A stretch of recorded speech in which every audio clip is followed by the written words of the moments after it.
Think politics நேயர்களுக்கு வணக்கம். நான் உங்க நிவேதிதா சந்திரசேகர். இது திங்க் பாலிடிக்ஸ் அரசியல் பழகு.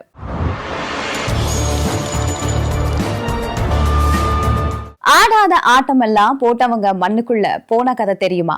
இந்த பாட்டோட லைனு யாருக்கு பொருந்ததோ இல்லையோ திமுக காரங்களுக்கு பக்காவா பொருந்தும்.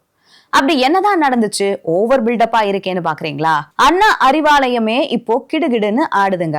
விசுவாசிகளுக்கே அல்வா கொடுக்க போறாராம் ஸ்டாலின். திமுகவோட 4 ஆண்டு ஆட்சிய வெற்றிகரமா முடிச்சிட்டோம், இப்போ 5வது ஆண்டுல என்ட்ரி ஆகுறோம்னு பயங்கர விளம்பரம். என்ன பில்டப் பண்ணாங்க? 4 வருஷத்துல என்ன நடந்துருச்சு? இந்த 1 வருஷத்துல மட்டும் அப்படி என்ன பண்ணிட போறாங்கன்னு தான் மக்கள் போட்டு தாக்கிட்டாங்க. திமுக ஆட்சியா? அப்போ பாலியல் அத்துமீறல், கொலை, ஊழல், கொள்ளைன்னு எதுக்கும் பஞ்சம் இருக்காது. அதெல்லாம் திமுக காரங்க பண்றாங்க. 4 வருஷத்துல இந்த சாருங்களும் தம்பிங்களும் போட்ட ஆட்டம் இருக்கே அப்பப்பா. எல்லாருக்கும் எல்லான்னு சொன்ன ஸ்டாலின் தன்னோட குடும்ப நிதியையும் சன் உதயநிதியையும் காப்பாத்துறதுலயே இருக்காரு.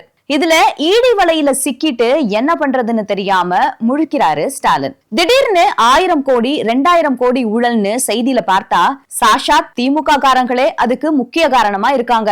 யாரா நீங்க, எங்க இருந்து வரீங்கடான்னு பார்த்தா அந்த அமைச்சரோட மச்சான், இந்த அமைச்சரோட மாப்பிள்ள, அந்த எம்எல்ஏவோட மகன்னு தமிழ்நாட்டை சீரழிச்சாங்க. இதனால திமுகவோட செல்வாக்கு அடியோட படுத்துடுச்சு. பல மாவட்டங்கள்ல ஓட் பேங்க் குறைஞ்சிட்டே வருது. ஒரு கை பார்ப்போம்னு சவால் விட்ட ஸ்டாலினுக்கே தலையில துண்ட போட்டு உட்கார்ற நிலைமை வந்துருச்சு. அப்போ வர 2026 எலெக்ஷன் டிஎம்கேவுக்கு டஃபா தான் இருக்கும். ஊட்டிக்கு டூர் போயிட்டு வந்ததுக்கு அப்புறமா ஒரு ஐடியாவோட வந்து இறங்கி இருக்காரு நம்ம ஸ்டாலின். வெள்ள கொடிய தூக்கிட்டு டெல்லிக்கு பறந்தாரே, அத பத்தி தான் பேச போறோம்னு நினைக்கிறீங்களா?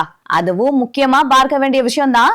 அதை விட இன்னொரு சீக்ரெட் இருக்கு. அண்ணா அறிவாலயம் செங்கல்ல பிரிச்சு பார்த்ததுல ஸ்டாலினோட ஆபரேஷன் ரெட் பிளான் லீக் ஆயிடுச்சு.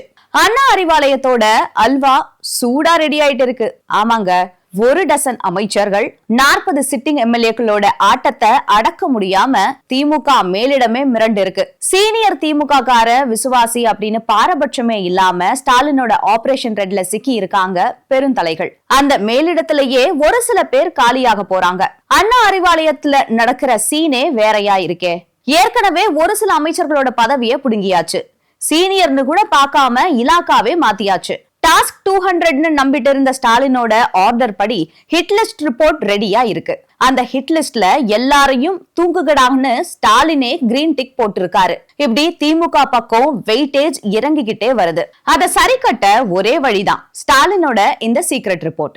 இன்னொரு கூத்து இதுல என்னன்னா, எல்லாத்தையும் குடும்பத்துக்காக பண்ணிட்டு குடும்பத்தை காப்பாத்த டெல்லி மேலிடத்தை சமாளிக்க போன ஸ்டாலின் இப்போ ஆடுற ஆட்டத்தை பார்த்தா டேங்கப்பா இது உலக மகா நடிப்புடா சாமின்னு இருக்கு. 4 வருஷத்துல பண்ண தப்பெல்லாம் பண்ணிட்டு இப்போ ஸ்டாலின் ஒரு ஹிட் லிஸ்ட் ரெடி பண்ணி இருக்காரு.